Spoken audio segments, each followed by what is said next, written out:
الحمد لله وكفى وسلام على عباده الذين اصطفى أما بعد.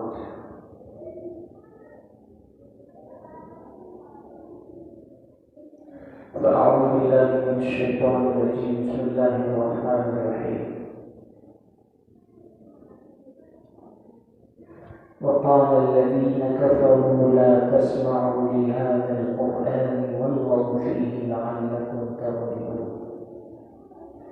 سبحان ربك رب العزة عما يصفون وسلام على المرسلين والحمد لله رب العالمين. اللهم صل على سيدنا محمد وعلى آل سيدنا محمد وبارك وسلم. اللهم صل على سيدنا محمد وعلى آل سيدنا محمد وبارك وسلم. اللهم صل على سيدنا محمد وعلى آل سيدنا محمد وبارك وسلم. أما بعد.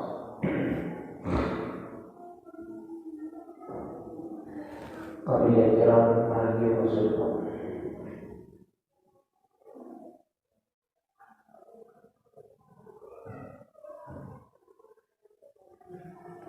ہماری بات ابھی یہاں تک پہنچی ہے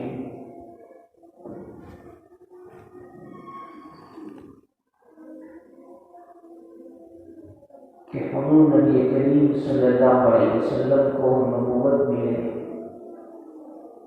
ابھی 4 یا 5 ہی سال ہوئے تھے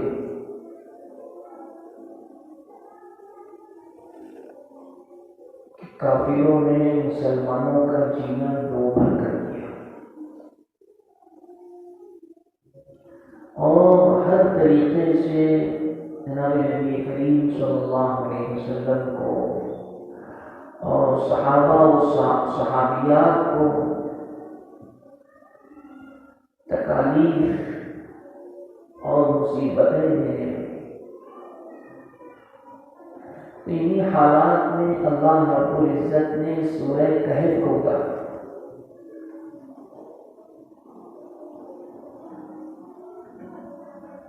جس کی تلاوت ہر جمعہ کو کرنا سنت ہے. حضور نبی کریم صلی اللہ علیہ وسلم نے فرمایا کہ جو بندہ سورہ کہف کی تلاوت کرے جمعہ کے دن تو اس جمعہ سے لے کر اگلے جمعہ تک کے اگر دجال کا ظہور ہو گیا تو وہ فتنے سے محفوظ رہے گا. مفہوم ہے. روزانہ کے اعتبار سے بھی ہے کہ سورہ کہف کی ابتدائی رسائل ہے یعنی پہلی رکوع اور آخری کی جو رکوع ہے وہ یہ دونوں اگر کوئی بندہ کر لے گا تلاوت کر لے گا تو وہ بھی اللہ کے حفظ و امان میں رہے گا اور فتنوں سے اللہ تعالیٰ اس کی حفاظت کرے گا. اور فتنوں میں سب سے بڑا فتنہ دجال کا فتنہ. تو سورہ کہف نازل ہوئی. سورہ کہف کے اندر 3 مضامین. پہلا تو اصحاب کہف کا واقعہ ہے، دوسرے حضرت موسیٰ و خضر کا واقعہ ہے اور تیسرے ذوالقرنین کا واقعہ ہے. اصحاب کہف کے واقعے کے ذریعے سے مسلمانوں کو اللہ رب العزت نے اس بات کی تعلیم دی کہ اگر کوئی علاقہ، کوئی ملک، کوئی شہر ایسا ہو کہ جہاں پر اللہ کا نام لینا مشکل ہو، اللہ کی عبادت نہیں کی جا سکتی جہاں پر، تو وہاں کے جو رہنے والے مسلمان ہیں ان کا کام ہے کہ وہ ہجرت کریں. ہجرت کرنا ضروری ہے. اصحاب کہف بھی ان کا بھی معاملہ ایسا ہی تھا. بادشاہ کا بت پرست تھا، جو ایمان والے تھے، جو توحید پرست تھے، بادشاہ ان کو پکڑ کر کے یا تو جیل میں بند کر دیتا تھا یا پھانسی کے پھندے پر لٹکا تھا. تو چند نوجوان یہ وہاں سے نکلے اور جا کر کے غار کے اندر ان لوگوں نے پڑھا اور 309 سال تک کے وہ سوتے ہیں، ساتھ میں ان کے خود کا بھی تھا، 309 سال تک کے وہ سوتے رہے، اللہ رب العزت نے پھر اس کے بعد ان کو اٹھایا۔ یہ سورہ کہف نازل ہوئی تو اس کا مقصد یہ تھا کہ تم کو ہجرت کرنا ہے اصحاب کہف کے واقعے سے۔ دوسرا مضمون جو بیان ہوا ہے حضرت موسیٰ و خضر، اس کے ذریعے سے یہ مقصود ہے کہ جو دکھتا ہے ظاہر میں حقیقت میں ویسا نہیں ہوتا، حقیقت اس کے علاوہ ہے۔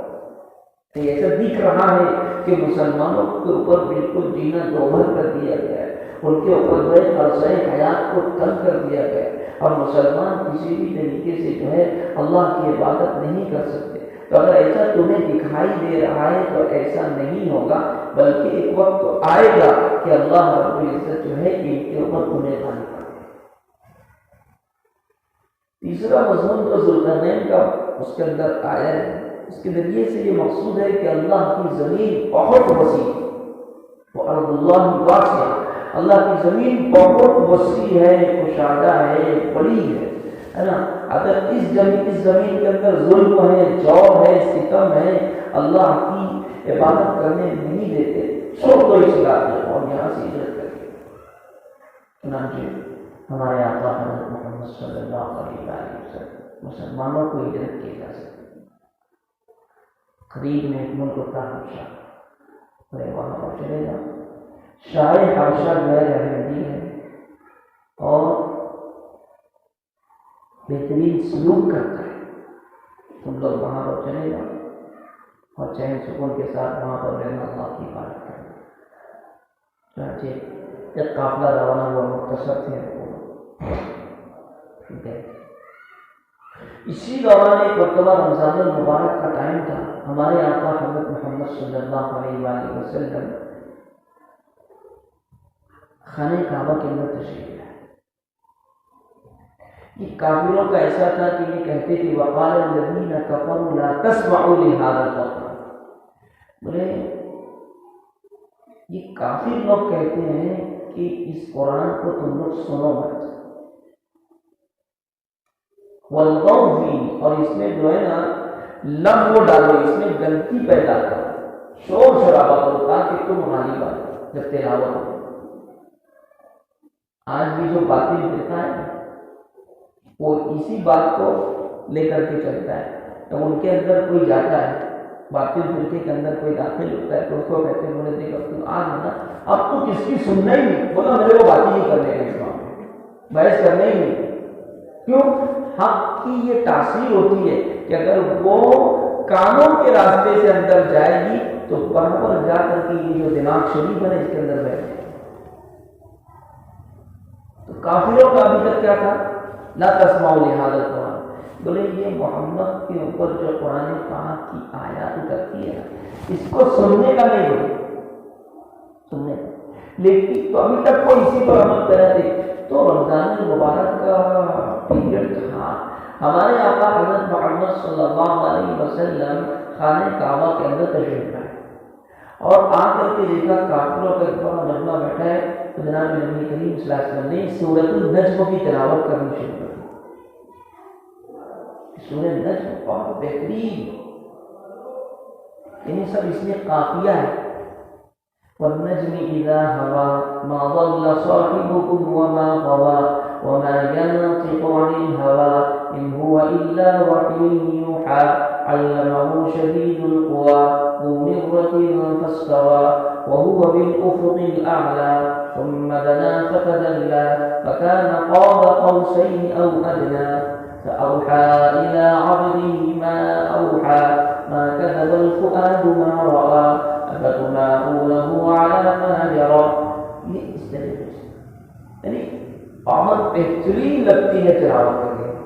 اب حضور نبی کریم صلی اللہ علیہ وسلم کی زبانی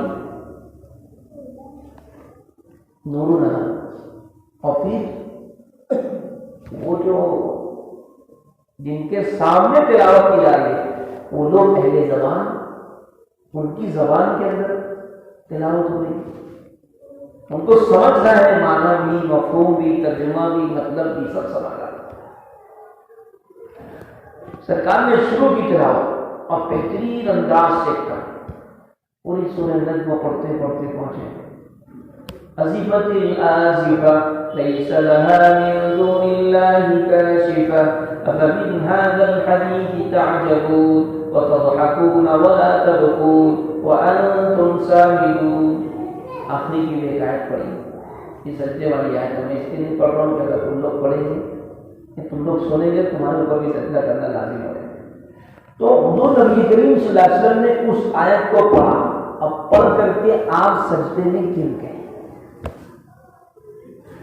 اللہ کے کلام کی تاثیر، سرکار دو عالم صلی اللہ علیہ وسلم کی زبان مبارک کی تاثیر، معنی مفہوم وہ سمجھ رہے ہیں نا۔ ایک عجیب وقت اور خانہ کعبہ میں حرم شریف کے سامنے جب تلاوت ہوئی تو ایک سما بن گیا اور سرکار نے جب سجدہ کیا تو یہ بھی گر سکتے، یہ لوگ بھی سجدے کیے۔ اب جب سجدے سے اٹھے اب وہ جو تاثرات تھے، وہ جو کیفیت تھی، وہ ختم ہو گئی۔ تو جو دوسرے لوگ وہاں پر نہیں شامل تھے، اس مجمع میں نہیں تھے، ان لوگوں نے ان کو کم زیادہ بولنا شروع کر دیا۔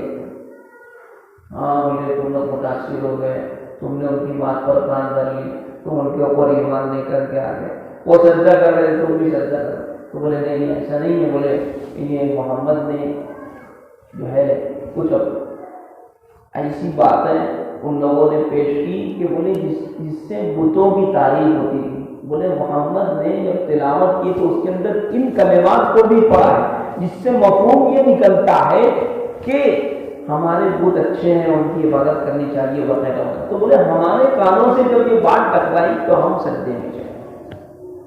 ایسے ان لوگوں نے اپنے عمل کی تعویل پیش کی۔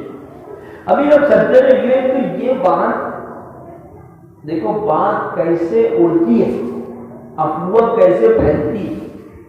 ابھی کیا صرف ایک معاملہ تھا، کیا معاملہ تھا کہ بھائی حضور نبی کریم صلی اللہ علیہ وسلم نے تلاوت کی، سجدے کی آیت آئی، آپ سجدے میں گر گئے ہے نا، تو وہ دیکھا دیکھی وہ بھی سجدے میں گر گئے، وہ اپنے مذہب پر یہ اپنے مذہب پر، دونوں اپنے اپنے مذہب پر، لیکن وہ سجدے میں گرے تو لوگوں نے یہ تاثر لیا کہ مکہ والے مسلمان ہو گئے، مکہ والے مسلمان ہو گئے۔ اس لیے نا اسی لیے کہتے ہیں کہ بات جو آپ کے کانوں تک پہنچے ضروری نہیں ہے کہ وہ سچی ہی ہو۔ ون سائڈ سن کر کبھی بھی فیصلہ نہیں لے لے، کبھی نہیں فیصلہ لے لے، ان کی پوری سن لے لے، پوری سن لے لے، اور اس کے بعد جو ہے دوسرے کی بھی سن لے۔ ہاں بات میں بہت فرق ہوتا ہے، بات میں بہت فرق ہوتا ہے۔ یہ ہمیشہ ہمیشہ ہر معاملے میں کوئی بھی معاملہ ہمیشہ سمجھ لیں۔ بدگمانی اگر ذہن کے اندر آئی ہے نا تو وہ جس سے بدگمانی ہوئی ہے براہ راست تو اس سے ہی پوچھ لینے کا تو بہت بہتر ہے۔ ایک مرتبہ میں دیکھو اس کو سیرت سے ثابت کروں، حضور نبی کریم صلی اللہ علیہ وسلم ایک مرتبہ مسجد نبوی میں معتکف تھے، اعتکاف میں۔ سرکار دو عالم صلی اللہ علیہ وسلم کے زمانے کے اندر عورتیں مسجدوں کے اندر آیا کرتی، سرکار اعتکاف میں ہے، حضور نبی کریم صلی اللہ علیہ وسلم کی ایک بیوی آپ سے ملاقات کرنے کے لیے تشریف، اعتکاف میں بیٹھتے ہیں لوگ تو ملاقات کے لیے آتے ہیں، تو وہ جو بیوی تھی وہ سرکار دو عالم صلی اللہ علیہ وسلم کے پاس آئی ملاقات کرنے کے لیے، بات چیت کر لی، اب جانے لگے، تو حضور نبی کریم صلی اللہ علیہ وسلم ان کو دروازے تک پہنچانے کے لیے آگے گئے۔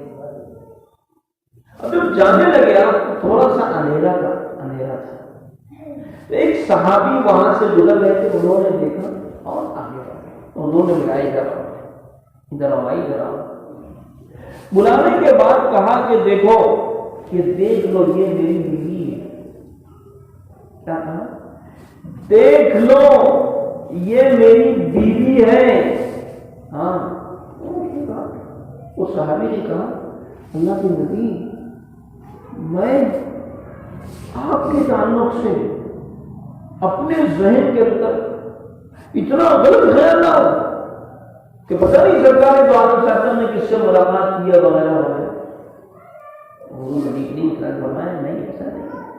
دیکھو شیطان جو ہے نا، فإن الشیطان یجری مجرا اور کما قال علیہ السلام، شیطان جو ہے نا انسان کی رگوں کے اندر ایسے دوڑتا ہے جیسے خون۔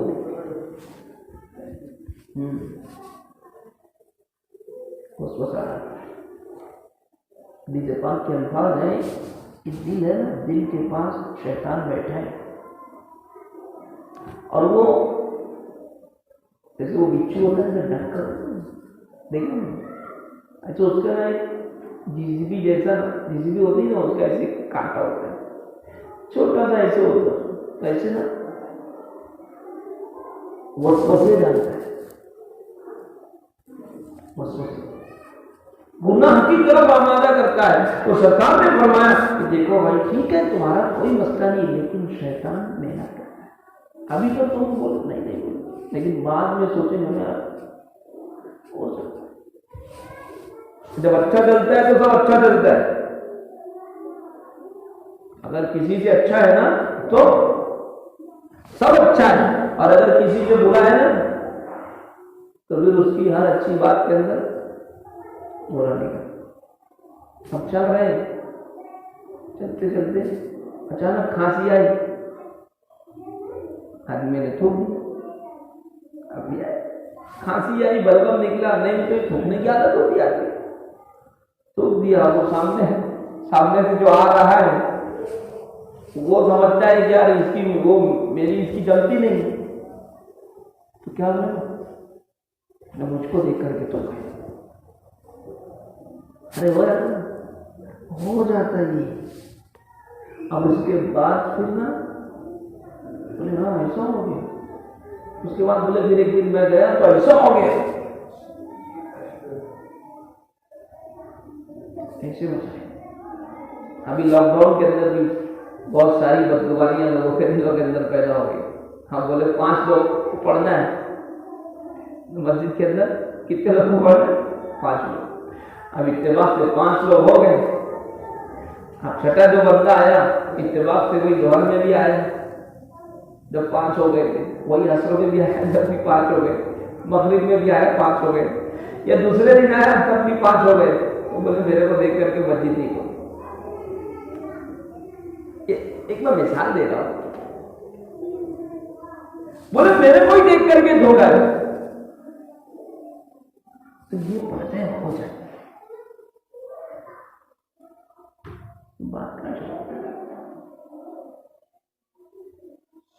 بات کہاں چل رہی تھی؟ سب بول رہے وسوسہ رہتا ہے۔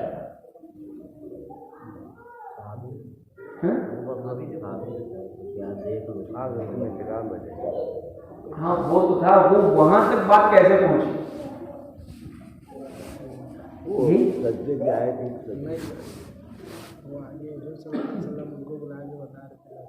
کیا وہ تو ہے ادھر، وہاں تک بات کیسے پہنچی؟ میرے ذہن سے پورا مضمون نکل رہا ہے سورہ کہف سے۔ تو حضور نبی کریم صلی اللہ علیہ وسلم نے حکم دے دیا صحابہ کو کہ چلو حبشہ چلے جاؤ، تو حبشہ چلے گئے لوگ۔ ہاں بات بھی چل رہی تھی، یاد آ گیا کہ افواہ کیسے پھیلتی، بدگمانی کیسے پھیلتی۔ اب وہ حضور نبی کریم صلی اللہ علیہ وآلہ وسلم ہے نا نے تلاوت کی، آپ سجدے میں چلے گئے، وہ کفارہ نے مکہ وہ بھی سجدے میں چلے گئے، دونوں چلے گئے۔ اب یہ بات اڑتے اڑتے وہ ملک حبش تک پہنچ گئی، بولے مکہ والے بھی مسلمان ہو گئے۔ اب جو حبش میں جو لوگ بیچارے ہجرت کر کے گئے تھے، یار اب تو اپنے مطلب کی بات ہوگی، چلو۔ اب یہ وہاں سے واپس ہوئے، اور واپس آنے کے بعد جب مکۃ المکرمہ سے ایک دن کا فاصلہ رہ گیا تو پتہ چلا ارے وہ خبر غلط تھی، وہ تو افواہ تھی، ابھی تو اور حالات سنگین ہو گئے۔ چنانچہ کچھ لوگ وہیں سے واپس ہو گئے اور کچھ لوگ کسی کی پناہ لے کر کے مکہ کے اندر داخل ہوئے۔ اس ٹائم کا دستور تھا کہ اگر دشمن بھی امان مانگتا تھا تو اس کو امان دے دی جاتی تھی، اس کو امان دے دی جاتی تھی۔ جیسے اگر میرا مسئلہ ہے اور مجھ کو مکہ کے اندر آنا ہے تو یہ انہوں نے امان نہیں دی، یہ جا کر کے خانہ کعبہ کے اندر اعلان کر دے کہ بھائی دیکھو میں نے فلاں کو امان دیے، کوئی اس کو پریشان نہیں کرے گا۔ تو لوگ بولتے ہیں کہ ہاں ٹھیک ہے، آپ نے بات کر لی، ٹھیک ہے کوئی مسئلہ نہیں، تو امان لے کر کے مکہ کے اندر۔ لیکن اب یہ کافروں نے پھر پہچان کرنا شروع کیا اور ہر طریقے سے اس کے اندر شدت آتی ہے۔ تو جناب نبی کریم صلی اللہ علیہ وسلم نے صحابہ کو حکم دیا کہ اب تم لوگ دوبارہ حبشہ جاؤ، پھر اجازت دی۔ چنانچہ کافر لوگ پہلے سے زیادہ اٹینشن ہو گئے، بولا نہیں تو جانے دیں گے نہیں ان کو، پہلے چلے گا دوبارہ جانے دیں گے۔ کیوں پہلی مرتبہ کیا ہوا تھا جب یہ مکہ والے مکہ سے جب مسلمان نکلے تھے نا تو حبشہ جدہ پہنچے تھے تو یہ لوگ بھی پیچھے پہنچے تھے، لیکن یہ صحابہ جیسے ہی جدہ پہنچے جہاں جا رہا تھا ایک دم بس اس کا لنگر جو تھا اٹھنے کو ہی تھا، یہ پہنچے ہاتھ دیا سوار ہو گئے اور اس نے اٹھا لیا اور یہ آگے بڑھا، یہ پیچھے سے پہنچے بولا جہاز نکل گیا۔ تو انہوں نے تہیہ کر لیا تھا، بولے اب تو ان کو چھوڑیں گے، لیکن مسلمان تھے، وہ بھی مضبوط تھے، ان لوگوں نے بھی پانی کیا تھا اور اس مرتبہ 82 مرد یا 83 مرد اور 18 عورتیں اس طریقے سے یہ قافلہ روانہ تھا اور یہ حبشہ پہنچ گئے۔ الحمدللہ حبشہ پہنچ گئے، اور جب یہ وہاں پر پہنچ گئے اور یہ 100 کی تعداد ہوئی، یہ مکہ والے ان سے تو رہ نہیں جا رہا تھا، یہ تو بڑی خراب بات ہو، یہاں پہ تھے تو ہم لوگ پریشان کرتے تھے، کوئی مسلمان وہاں جا کر چین سکون کے ساتھ رہیں گے، ایسا نہیں ہو سکتا۔ ان لوگوں نے کیا کیا، مکہ کے 2 آدمیوں کو تیار کیا، عمرو بن عاص اور ایک اور شخص ہوتے ان کو تیار کیا، عبداللہ بن ربیعہ ان کا نام آتا ہے، ان کو تیار کیا، بولے تم لوگ جاؤ۔ اور جانے کے بعد جو شاہ حبش ہے، جو نجاشی جس کو کہا جاتا ہے، ان سے ملاقات کر کے اور ان کے سامنے صورتحال رکھ کر کے کہ یہ ہماری قوم کے لوگ ہیں، آپ بھاگ کر کے یہاں پر آئے ہیں، ہم ان کے چچا باپ دادا خاندان والوں کی طرف سے نمائندے بن کر کے آئے، ان کو ہمارے ساتھ واپس بھیجیے۔ چنانچہ بہت سارے تحفے تحائف رشوت یہ سب لے کر کے یہ لوگ پہنچے ملک حبش۔ اب بادشاہ اس کے حواری مواری بھی تھے، تو بولے کیا کرنا ہے، اپنی جب بات پیش کرنے جائیں گے کل دربار کے اندر تو کچھ لوگ اپنی ہاں میں ہاں ملانے والے بھی چاہیے۔ تو بادشاہ کے جو حواری مواری تھے، جو اس کے درباری لوگ تھے، ان لوگوں نے جا کر کے سبوں کو تحفے تحائف دیے، رشوت دیے گئے، ہماری طرف سے دیا ہے، ہماری طرف سے دیا۔ اب الانسان عبد الاحسان، انسان جو ہوتا ہے نا احسان کا غلام ہوتا ہے، احسان کا بندہ ہوتا ہے۔ ہمیں دیا بولے درخواست کیا، کل ہم لوگ دربار کے اندر جو مسئلہ پیش کرنے والے ہیں تم لوگ خالی ہماری ہاں میں ہاں ملانا۔ بولا کیا اس سے بڑھ کر کیا بات، ہم سے جو پادری وزراء درباری حواری مواری جتنے تھے سبوں کو دے کر کے خرید دیا۔ اس کے بعد دوسرے دن دربار لگا، عمرو بن عاص زبردست آدمی ہے، بعد میں مسلمان ہوئے عمرو بن عاص رضی اللہ عنہ، ان کے ہاتھ پر اللہ رب العزت نے مصر کو فاتح مصر ان کو کہا جاتا ہے، بڑی خدمات ہیں ان کی اسلام کے اندر جب مسلمان تھے تو بہت زبردست تجربہ کار تھے، صفحات کار تھے، زبان یعنی بالکل ایک دم صاف تھی اور سامنے والے کے کو بالکل اپنی بات پر قائل کر لیتے تھے۔ اب دوسرے دن دربار لگا، بادشاہ کے دربار میں گئے اور جانے کے بعد جو ہے آداب شاہی بجا لائے۔ آداب شاہی کیا تھا کہ سجدہ کیا، انہوں نے سجدہ کیا اور سجدہ کرنے کے بعد گئے بادشاہ کی خدمت میں اور تحفے تحائف اور ہدیہ پیش کیا۔ یہ ہوا، خیریت ہوئی۔ اس کے بعد ان لوگوں نے کہا، عمرو بن عاص وغیرہ نے، بھائی دیکھو ہمارا جو ہے ہم عرب کا جو ملک ہے وہاں کے شہر مکہ سے آئے ہیں، ہوا یہ کہ ہماری قوم کے کچھ نوجوان اور کچھ لوگ جو ہے نا وہ یہاں پر ہمارا ایک شخص ہے محمد، اس کی باتوں کے اندر آ گئے ہے نا، اور پھر کیا ہوا، انہوں نے ان کی باتوں کو سن لیا، اور سننے کے بعد اب وہ آپ کے ملکوں کے اندر آ کر کے رہ رہے ہیں۔ ہم آپ کے پاس ان کے گھر والوں کی طرف سے، ان کے باپ دادا چچا قبیلے والوں کی طرف سے آئے ہیں کہ آپ ان کو ہمارے حوالے کر دو۔ اور بادشاہ جو تھا شاہ حبشہ، وہ نیک طبیعت تھا، نیک طبیعت والا تھا۔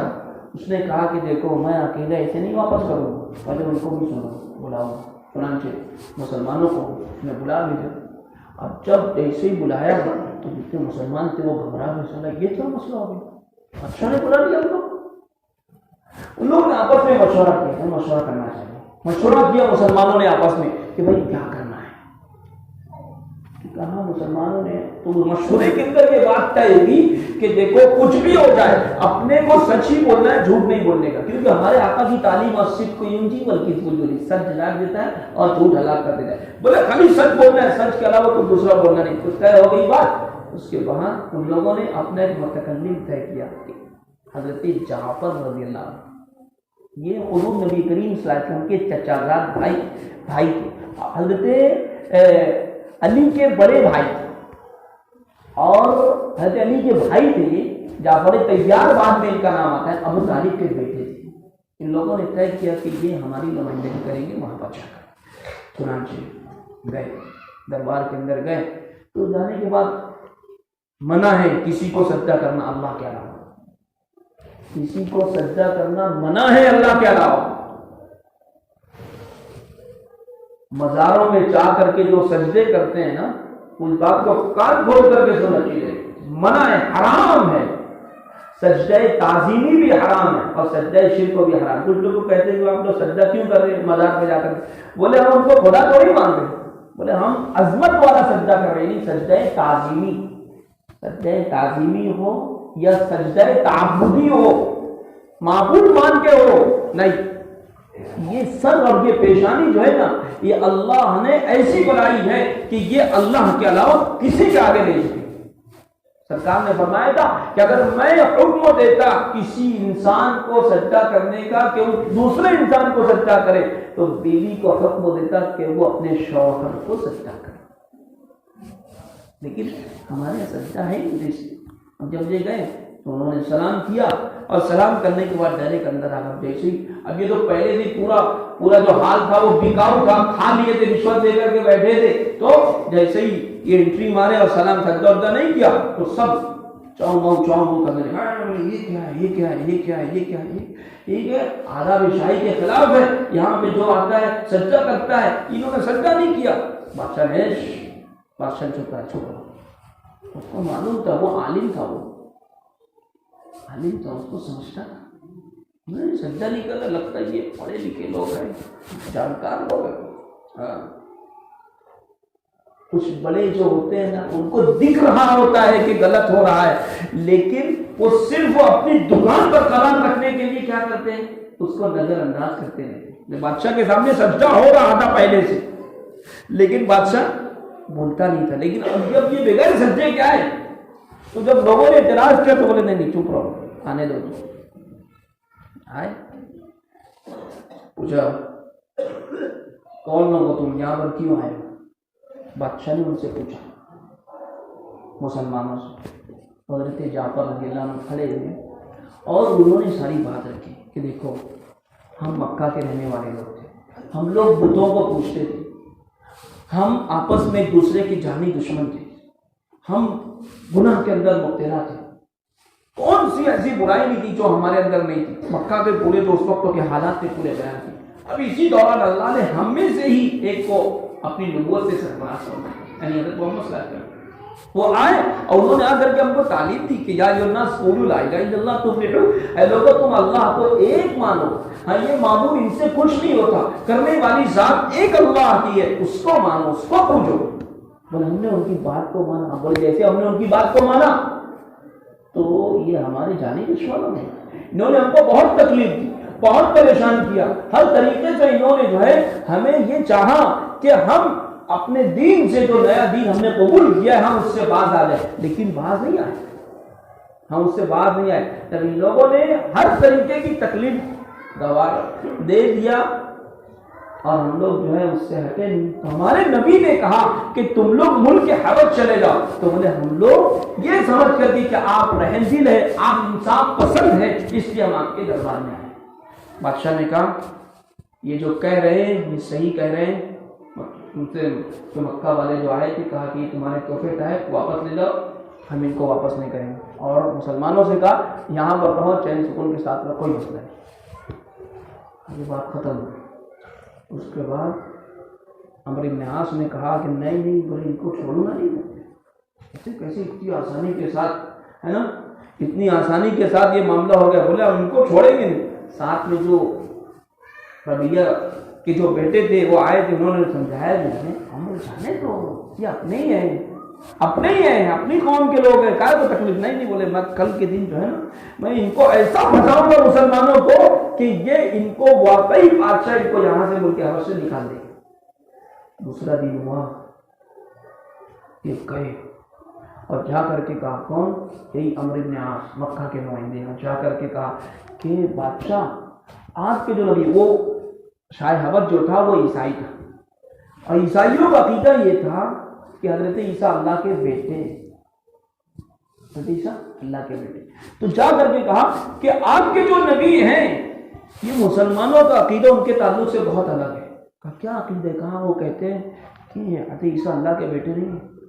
بادشاہ نے کہا ارے پھر بھیجا آدمی، جاؤ مسلمانوں کو بلا کر کے دکھا۔ چنانچہ گئے، آدمی گیا بلانے کے لیے، اب جب واپس اور جا کر کے خبر دی مسلمانوں کو کہ تم کو بادشاہ صاحب بلا رہے ہیں، تو مسلمان حضرت جعفر کہتے ہیں کہ دوسرے دن کا جب بلانا ہوا تو ہماری اور زیادہ طبیعت اور زیادہ کہنا چاہیے پریشانی کی سب اب کیا معاملہ پیش آیا، لیکن پھر یہ بات طے ہوئی کہ آپ نہیں، ہمیں جو ہے نا جو بات بھی کہنا ہے ایک دم صحیح کہنا ہے۔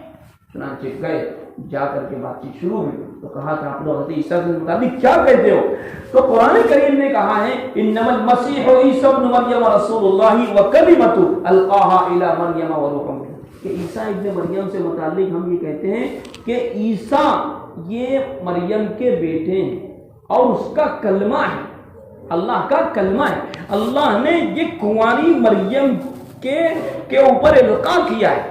ہاں، حضرت مریم جو ہے یہ کنواری تھی، اللہ کے حکم سے ان کو جو ہے یہ بچہ پیدا ہوا ہے، بغیر باپ کے، یہ اللہ نے پیدا کیا ہے، اللہ کے بیٹے نہیں ہوں۔ تو بادشاہ نے کہا کہ ایک تنکا اٹھایا اور تنکا اٹھا کر کے اس نے بتایا اور کہا کہ یہ مسلمان جو کہہ رہے ہیں واقعی حضرت عیسیٰ علیہ السلام اس سے ایک اس تنکے سے زیادہ نہیں، یعنی جو کہا انہوں نے تو بالکل ہو بہو صحیح۔ اب جب ایسی کہا تو ایسا آواز آنے لگا، چٹ چٹ کچ کچ، باقاعدہ لکھا ہے کتابوں کے اندر، یعنی جو جتنے پادری تھے وہ سب ٹینشن میں آ گئے، بولے یہ کیا یہ تو غلط ہو رہا ہے۔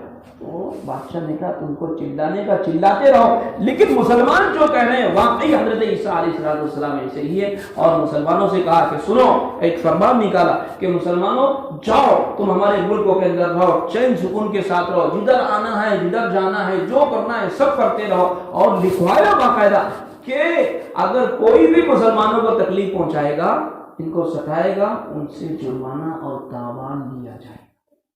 چنانچہ مسلمان وہاں پر اس طریقے سے حبشہ کے اندر چین اور سکون کے ساتھ رہنے لگے۔ اب کب تک رہے، آگے کی جو باتیں ہیں وہ انشاءاللہ آئندہ ہوگی۔ اللہ رب العزت ہم سب کو سیرت طیبہ کا صحیح معنوں میں ہے ہمیں اس کا درس سے فائدہ اٹھانے کی توفیق نصیب فرمائے۔